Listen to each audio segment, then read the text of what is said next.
Election এক বছর আগে হয়েছে, সেখানে যদি ভোটার লিস্টে গড়মিল থাকে আর ফেক ভোটার থাকে এবং সত্যি বাংলাদেশি থাকে, সেই ভোটার লিস্টের বেসিসে যারা নির্বাচিত হয়েছে সবার পদত্যাগ করা উচিত। এবং তারা যদি পদত্যাগ করে তাহলে প্রধানমন্ত্রীর পদত্যাগ করা উচিত। তাহলে পুরোটাই যদি বেনিয়ম বা অনিয়ম বা ভেজাল বা কোনো ফেক নাম থেকে থাকে, তাহলে ফার্স্ট স্টেপ হিসেবে তারা রিজাইন করুক। সারা দেশের মানুষ এসআইআরকে স্বাগত জানাবে। অভিষেক বন্দ্যোপাধ্যায়ের কথা আপনারা শুনলেন। এবার আপনারা একেবারে বাংলার থেকে অনেক দূরে পলিটিক্স করে একজনের কথা শুনুন, একই লাইনে, সেম লাইনে। পপ্পু যাদব, বিহারের পলিটিশিয়ান পপ্পু যাদব, যাকে নিয়ে অনেক সিনেমাও হয়েছে। মানে অভিষেক বন্দ্যোপাধ্যায় যেগুলো বাংলায় বলছেন সেটারই স্ক্রিপ্টটা যেন হিন্দিতে পপ্পু যাদব বলছেন, এক স্ক্রিপ্ট। শুনুন।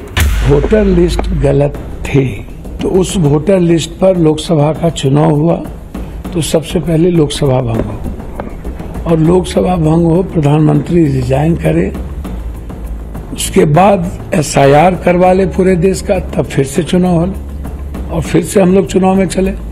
तो पहले तो लोकसभा भंग करने की बात। এবং ঠিক সেই জায়গাতে সন্দেহটা হচ্ছে, কোনো একটা স্ক্রিপ্ট, কোনো একটা দস্তাবেজ, যে দস্তাবেজটা প্রত্যেককে দেওয়া হয়েছে এবং সেই দস্তাবেজ মোতাবেক যেন কাজ করতে হবে। মানে